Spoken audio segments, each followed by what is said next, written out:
Today we've got a 20-minute cap, 5 rounds for time, of 16 suitcase deadlifts, going with 8 right, 8 left. After that, you've got 16 waiter squats, or think about it as a front rack squat with like a dumbbell or kettlebell or something else, right? After that, a 100-meter suitcase carry, 50 foot right, come back 50 foot left. In today's warm-up, let's go ahead and spend a little bit of time trying to focus on some double under practice. Now, this might seem kind of weird and kind of funky to do in your living room, and you might feel ridiculous. If you have double unders, go ahead and knock out a couple of minutes of double unders. If double unders are a struggle for you, you can work on this drill to help out with your rhythm. So what Allison's doing is she's hitting her taps against her leg. She's wanting to think about hitting the second tap while she's at the apex of the jump. At the topmost part of the jump in the air, her hand will be tapping her side for the second time. It kind of resembles when that rope comes underneath your feet on the second rotation, 1, 2, while you're at the top of the air. If you don't have double unders, this is a pretty good drill to kind of try and understand for the next time we have double unders in a workout. After you spent some time on those drills, you can start warming up for this workout. Allison's doing a couple of wrist rotations. She's gonna be doing a lot of grip stuff today. Next here, she's doing a variation of the good morning stretch. Well, let's go ahead and get 20 of these and get our hamstrings kind of warmed up.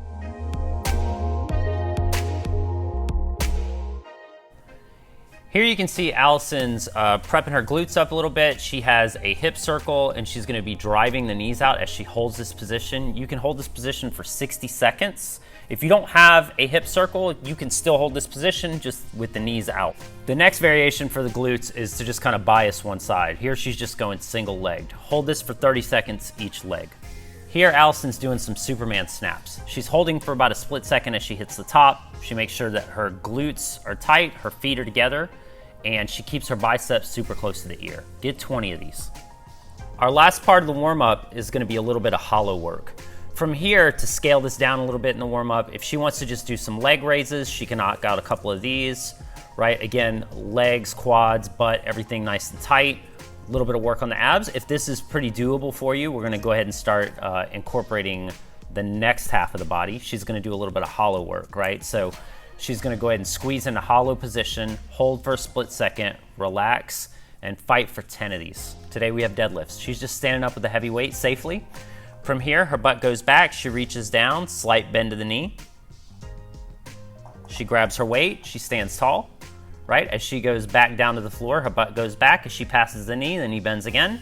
This is a correct way to pick up anything off the floor. We're gonna be lifting 8 on the right arm and then 8 on the left arm. The weight on the deadlift today is just something that's mild, not very heavy, not super light.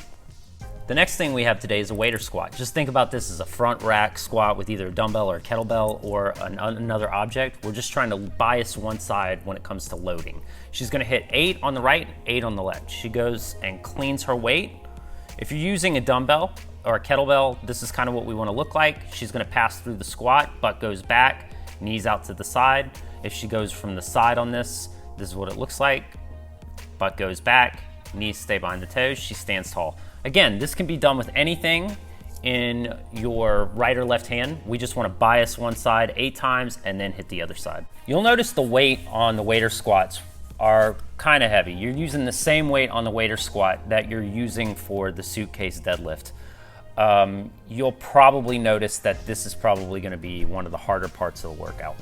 The last part of today's workout is the 100-meter suitcase carry. So as you can see right now, she's standing up and the kettlebell is resting against her leg. If it happens to do this throughout the workout, it's fine, but what you would like to be able to do is if you notice she kind of leans over to the side, biasing her obliques, and the kettlebell stays a little away from the body. Think about this as if you were carrying a bucket of water that you didn't want to spill everywhere, and you had to carry it away from your leg. Again, if you start to get in the later rounds and the weight goes against the leg, it is what it is.